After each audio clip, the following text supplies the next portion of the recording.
What's up, boys? Welcome back to a brand new video. In today's video, I'm going to be teaching you guys an advanced combat system. Basically, I'm going to be going through the whole process of coding it, so stick until the end of the video because you do not want to miss this out. And also, boys, if you do want to get the VFX that I'm going to be providing in this video, make sure you guys join the server on my Discord server. It's going to be the first link in the description. Then go to the free assets page and you should see the newest and most released files, and then you can click in and download it there, and you can download the hit VFX along with something else that you might need later on. And also, if you guys are interested in learning a bit more in depth on how to script and basically how to do other stuff like animating all of these effects and stuff like that, then make sure to check out the academy. It's going to be the second link in the description, and there I basically teach a lot more advanced stuff and just go over more in depth on all of these things. But yeah, without further ado, let's get started with the combat tutorial. Alright guys, well the first thing that we're going to be doing is we're going to be making a new folder inside of replicated storage, and we're just going to call it VFX right here. And basically you're just going to drag this part right here, then we're just going to make sure all of these are off. This is anchored and this is maskless.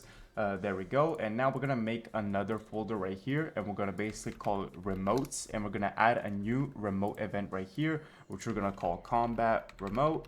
There we go. And basically that covers our replicated storage to most of the extent. Now what we're going to be doing is we're going to be going to starter player and making a new local script inside of the starter character scripts, where we can just basically call this client combat, and we can even group this in a folder. So we can do group as folder, and we could just name this folder client, and that should cover off the starter character scripts. Now we go into here, and this is where we start coding. So there's a lot of things that go into a combat system. First, we're gonna just reference the replicated storage that we have inside of here. So we're gonna do replicated storage equals to game get service replicated storage, and we're just referencing the replicated storage right here. Now the next thing that we're gonna reference is the user input service, which is gonna basically allow us to detect when we press the left click, equals to game get service user input service. There we go. And then the next thing that we're gonna have to register is the remote combat remote that we just made right here. So basically we're gonna go ahead and say combat remote equals to replicated storage dot remotes dot combat remote, and that should have us covered right there. Now what we're gonna be doing is we're gonna be using a new input began function. So we're gonna reference the user input service, and this is basically how we're gonna detect when we actually press the left click connect function. We're gonna put input right here and GP, and I'm going to show you what this means in just a second. So we're going to press enter, and that creates us a new function. So basically oh, it already even like prompts us. This AI of Roblox is actually pretty crazy, bro. Like I can't even believe it. So basically this GP refers to the game processed event, and basically that just means it won't fire off this if we're like typing in the chat or like we're in a UI. And then basically we just call the user input type right here. When we press the mouse button 1, it basically just fires off this remote event and just relays information to the server. Now what we're going to be doing right here is going to be doing a attack cooldown, and we're going to put this to false, and then we're going to say right here and attack cooldown equals to false. Basically this is just a checker. We're going to do the actual cooldown on the server, but this is just a checker for now, so we can make sure we don't spam the remote event. And then we're just going to do attack cooldown. It even prompts us up like this. AI system is crazy, bro.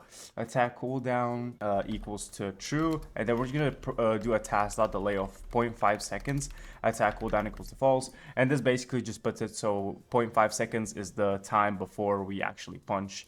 And we can test this out by printing right here punched, and then going into the game right here, and I'm going to go right in here, and when I press left click, as you can see, it says punched, and basically it has a 0.5 second cooldown, so I can't really just spam it, and I can just basically punch every 0.5 seconds, which is pretty good. So now that we got the client script fully set up, we're going to make a new server script, and we're going to call it right here. We can just call it combat init, which is basically going to be an initializer for the combat. We can even group it inside of a folder and call it server. There we go. And now once that is done, we're gonna also make a new folder right here, and we're gonna call it modules. And right here inside of here, what we're gonna be doing is we're basically going to create a new module script, and inside of here we're going to name it combat module. There we go. And now with this module, we're not going to touch this yet. We're going to go over to the server script first to set up everything in there so we can actually use the module script. So now first of all, we're going to call replicated storage, which is going to be the same thing, game get service replicated storage.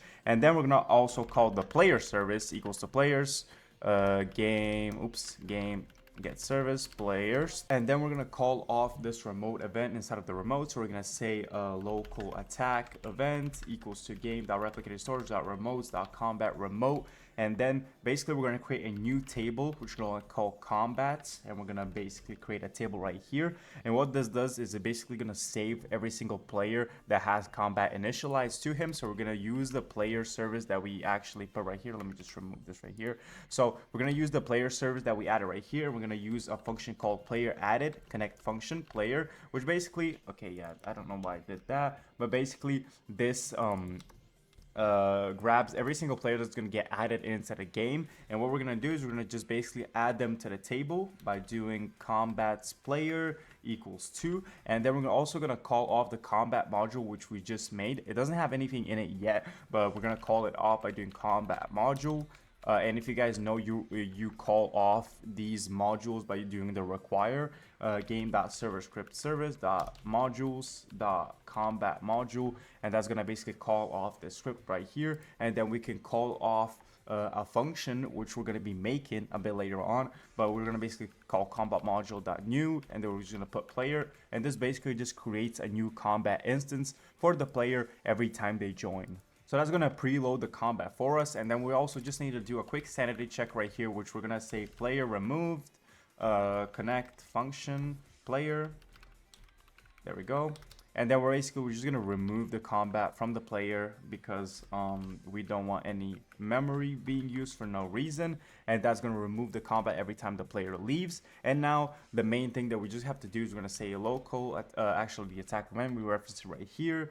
On server event, which is going to be passed from here, so this is where it fires, and this is where we're going to receive the signal. Connect function player, and then basically we're just going to say local combat combat player equals to combats player. There we go. So we just call off the table right here, and then we're going to say if combat player, then we're gonna do combat module right here. Actually, yeah, we're gonna do combats because we stored it inside of the table.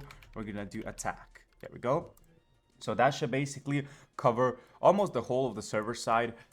We called off the replicated storage, we drew the module, and we created a combat instance every time someone joins. And then every time we click left click, it's gonna basically fire it through here. We can even test this by going into here. We're gonna print yeah, because we don't have this, it's not gonna print anything because we need to make the module. But basically we're passing this signal off to the server, and then inside of the server, if we do receive the server, we're gonna reference the attack function, which is basically gonna go ahead and execute an attack. And if you guys are confused at any point on what any of this means, don't worry, it's a bit more complex than the usual tutorials that I do, because I did want to go more in depth on this. There's also more advanced methods on how to go about this, but if you do want to learn something similar to that, then make sure to check out the second link in the description, as I mentioned, because in there I do teach a lot more advanced tactics and methods, and I even teach like abilities and stuff, some stuff like blocking, parrying, etc., and then even some more stuff like, you know, creating the visuals, creating the animations, and just the whole process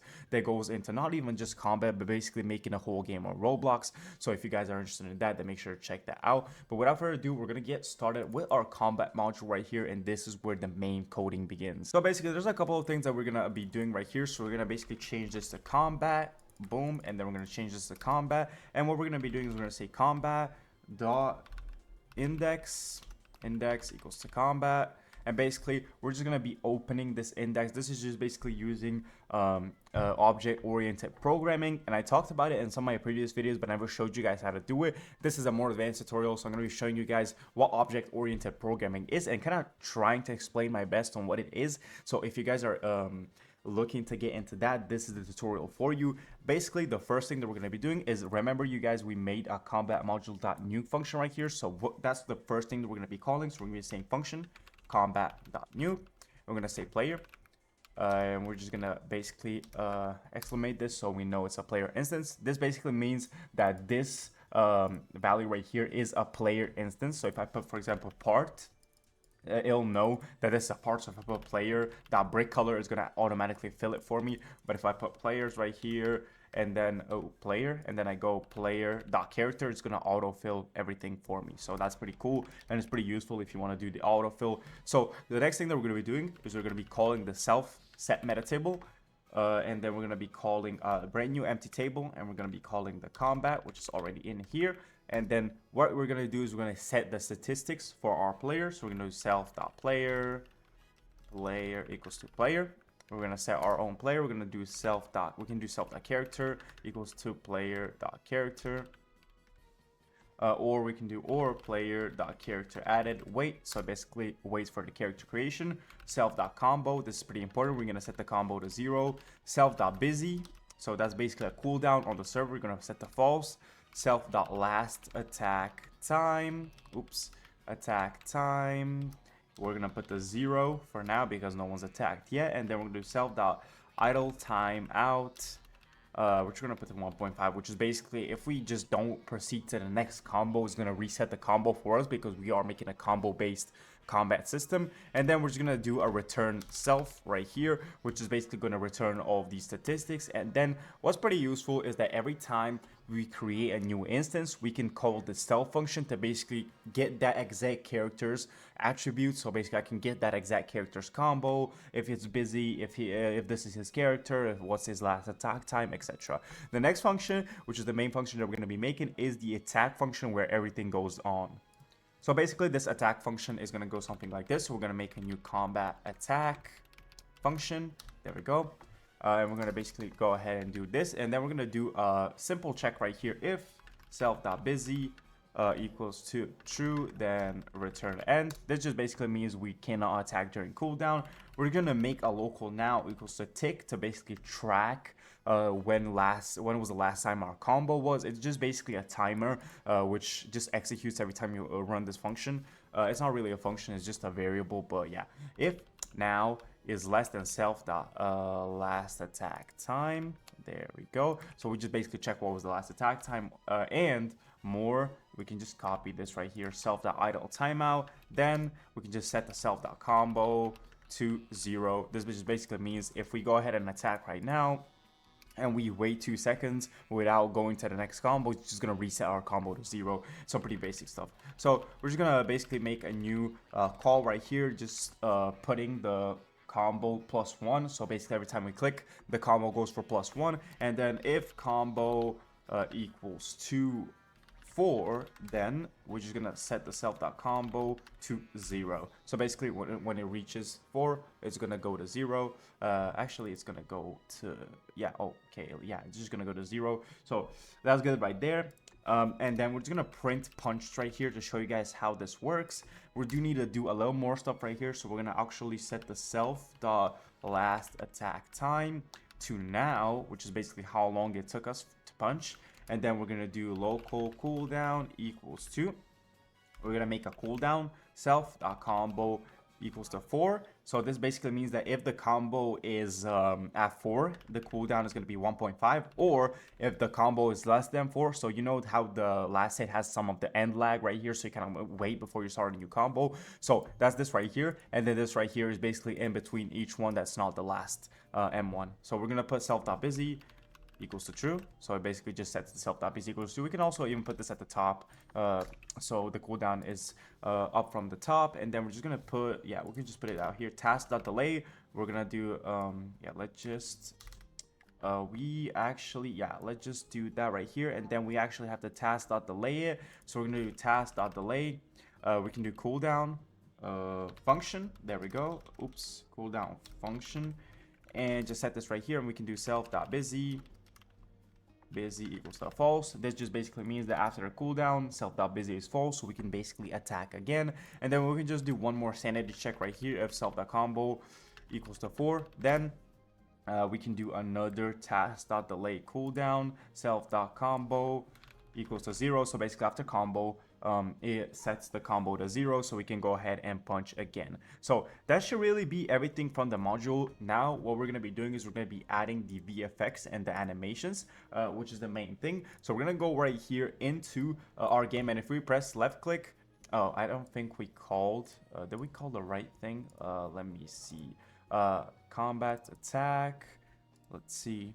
Okay, yeah, so a quick thing, I forgot to delete this right here when I was typing this one. I was typing it up here and I forgot to delete it. So that's one thing you guys gotta remove, and then one thing you also gotta do is you're gonna just basically change this. So this was combat, you gotta change it to combat player. That was my bad because I was referencing the table instead of this one. So basically once we enter right now, as you can see, inside of here is gonna just print punched, which just basically means our module is running completely correctly and our combos are basically counting exactly right. So right now what we have to do is we have to make 4 sets of animations, and then we also have to include the VFX and also a hitbox. So right inside of here where it says punched, we're gonna delete this. Actually, we can keep it for testing purposes. We're gonna make a new hitbox equals to instance.new part. So we're gonna basically make a new part, and then what we're gonna be doing is we're gonna be setting the anchor property to true. We're gonna be setting the can't collide function to false. We're gonna also be setting the transparency to, let's say, 0.6. We can even put a brick color dot new. We can put a red color just so it can signal the hitbox. So just put that right there. Hitbox that maskless equals to true, and then we can also do hitbox.size. So we need to make the size. We can do vector3.new. We can do a size of 10. 10, 10, 10. I think that'll be enough for the hitbox. So I think that should have a spawn. Now what we have to do is we actually have to set the parent of the hitbox to workspace. So it actually shows inside of the game, and we have to set the hitbox.cframe equals 2. So what we can also do is we can set right here up here self.hrp equals to character. Oops. Self.character, wait for child, humanoid, root part, and then we're here we can say hrp self.hrp.cframe times cframe.new. Just basically make it a bit forward, so you can put -5 right here to set the hitbox a bit forward from us, and then we're gonna say game.debris add item hitbox to like 1 second. So basically after 1 second the hitbox gets deleted, and then if we go in game right now, as you can see, we create a new hitbox, and basically it just creates it in front of us. The hitbox may be a bit big, so we can even play with the numbers right here. We can do 7 7 7, maybe push it out a bit more, and then also what we can do is we can set hitbox.cast shadow equals to false, so just basically doesn't show that shadow that we have. So boom, as you can see, we're now creating a hitbox. We can even lower the amount of time it takes for it to be destroyed because it's a bit too long right there. And then right now, as you can see, every time we click, we get a proper hitbox in front of us, which basically just showcases us that, okay, now we have a hitbox ready. Now we have to include the attacking animations, and we actually have to get a dummy which we can attack. So I made a dummy right here. When I went to the rig builder, I just inserted a new dummy, and now what we have to do is we have to make the attack animations. Now I'm just gonna make a really simple one, and then I'm just gonna make other ones real quick. But basically you're just making simple punch. Okay, we're just rotating our character, maybe putting this arm up right here, so he's kind of getting ready for the attack, and we can even move the legs a bit to just give it more immersion. And then this just basically, this arm goes all the way back, and then we can even like just delay it a bit, so he kind of like rotates before he swings. He gets this arm ready. This arm is fully up right here, so as you can see, maybe we could have went a bit more realistic, something like that. And boom, right here is the impact where we just kind of rotate him. So you're just making a very simple animation. If you guys know how to make cooler animations, you guys definitely can. It supports any type of animations. So yeah, let's just rotate our head right here, and then boom. So this should have, oops, this should have this covered. We can even make this foot step forward a bit. There we go.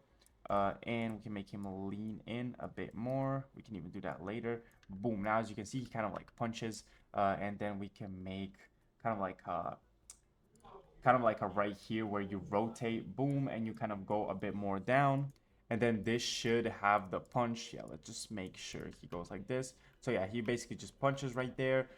And now what we can do is we can publish this to Roblox, save it, and copy our ID.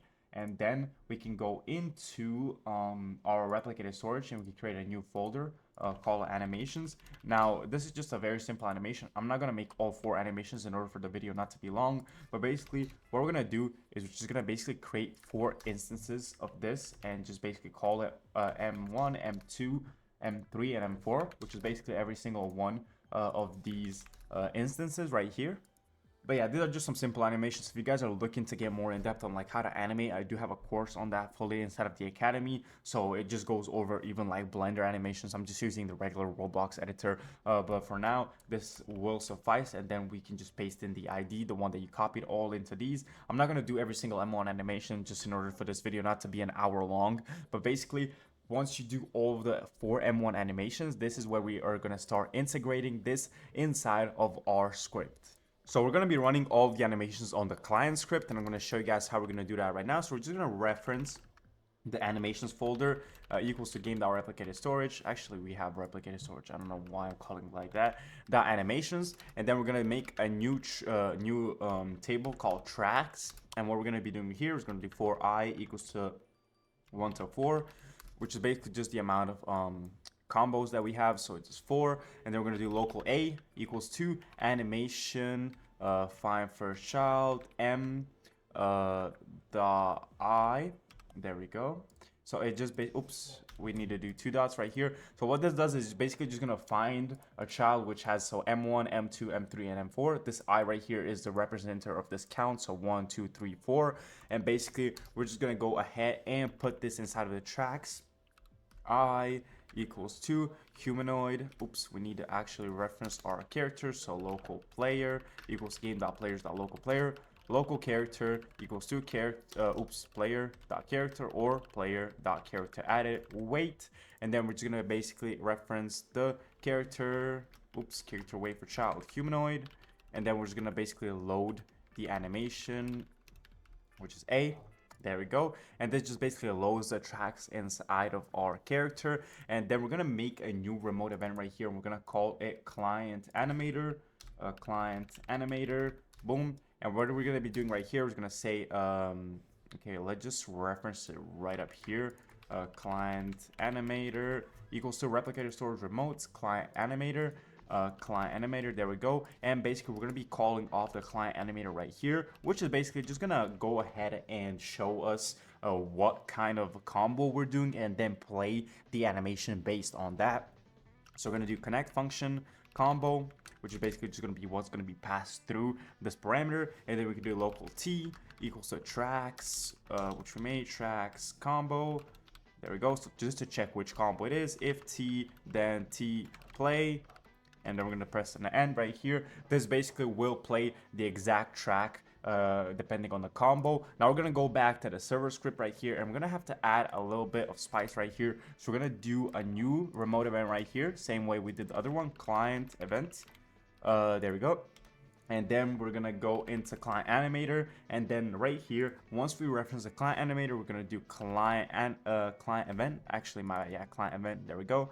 We're gonna do fire client, and we're gonna fire the player, and then we're also gonna do combat player dot combo, which is just basically gonna check which combo is currently playing.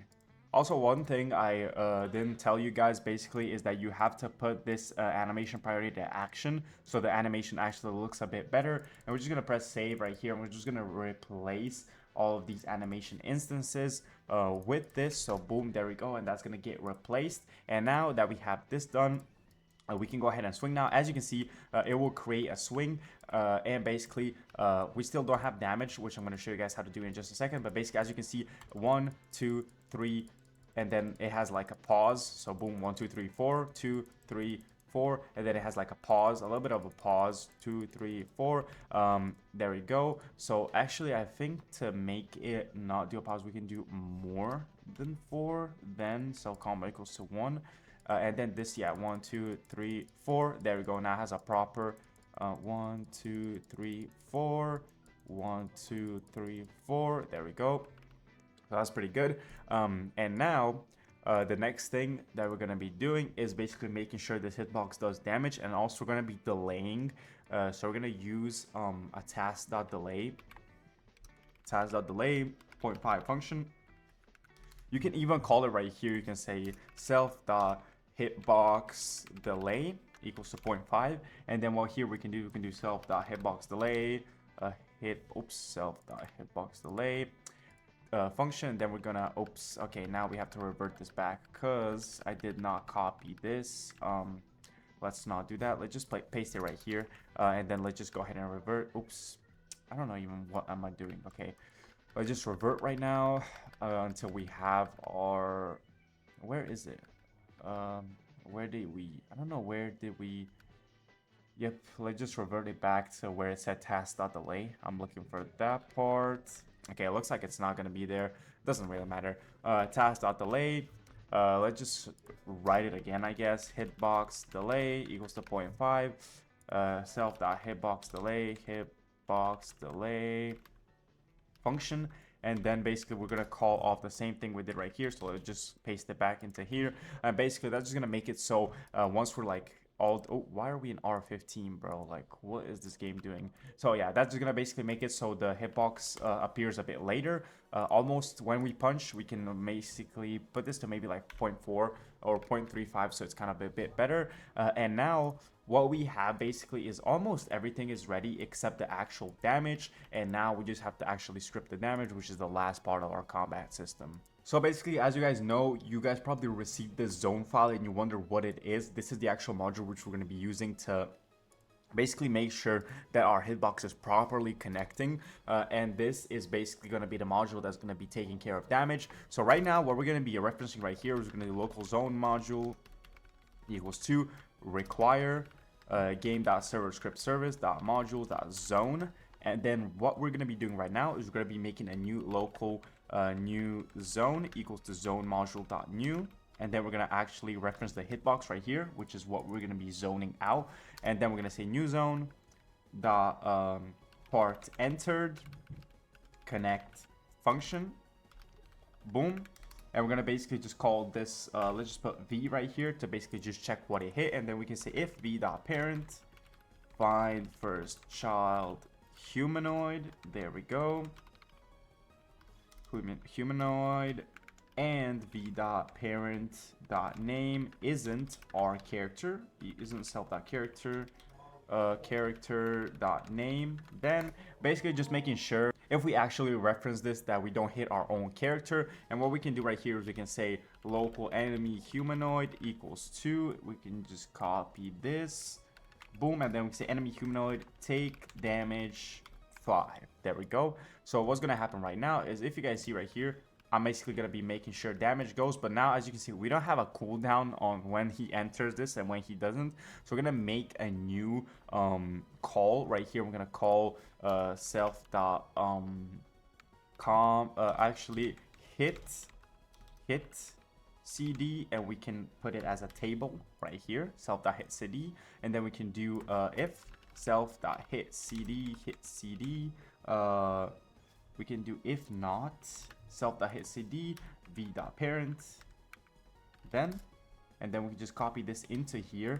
This is just basically a cooldown checker, so we can't hit the same enemy twice. As you guys see, I'm putting 5 damage right here, but I'm hitting him multiple times, and that is because the hitbox is entering and exiting, so it's kind of just like going between the states. It doesn't have an actual cooldown. So to prevent that, we're gonna basically just make sure equals to true, and then we're just gonna task.delay of point, like let's say 5 function, and then we're just gonna basically say self.hit cooldown equals to nil. So we basically just remove the cooldown after 0.5 seconds, so we don't like end up hitting him 1,000 times. And then when we click right here, as you can see, I'm now actually dealing the actual 5 damage, and it's actually going pretty well. There we go, boom, boom, boom, and now as you can see, he's actually getting hit. Our few last steps are actually adding like a sound and I'd say like a VFX. Yeah, we need a VFX right here. So to basically create a VFX, there's a couple of methods that we can do. One way we can do is we can create it on the client, but yeah, we're gonna probably just do that because it's, I guess, the most efficient way to do it. So to do that, we can create a new remote event. We can call it replicator. And what we're going to be doing with this event is we're going to say game.replicator storage.remotes.replicator, fire all clients, and then we're going to do v.parent, find first child, humanoid root part. So basically we're just going to be firing off this root part, which is where we're going to be showcasing our VFX to all the clients. So basically every single player can see that we actually did the VFX. So we're going to be handling the VFX on the client, so there's less lag. So this is just basically a more efficient method on how to do this. So once we're just back here, we can create a new call right here. I know you guys are tired of these replicator calls right here, and then we can just basically call it right here, replicator on client event connect function. We can say HRP, and then we can do BART. There we go. And basically what we're going to be doing right here is we're going to be saying local VFX equals to game.replicatorStorage.vfx hit VFX attachment clone. We're just basically cloning this attachment that you see right here. We're putting the parent of it to HRP, and then we're also going to be doing a game.debris add item VFX. After like 2 seconds it gets removed, and then the last thing that we're going to be doing is for IV in VFX get children do. I'm going to say if V is a particle emitter, then we're just going to emit it, V emit, V get attribute emit count, which is basically going to emit the actual count of the particles. Now, I know you guys are just confused on what this is. Like, you guys probably don't have a clue on what I just wrote here. And I understand, because it is a bit complex to understand this. Maybe some of you do if you know, like, good job, because you guys are just confused. What is I? What is V? Like, what does this all mean? Like, and that's okay to not know this stuff. So follow along the tutorial and try get it on your own. If I had more time, I would explain this to you guys, like, on what this actually is. But basically, in short term, I'm just grabbing all of these particles from here, and I'm using the emit count to basically use the emit function of the particle to just basically emit the VFX, so it actually kind of like just happens.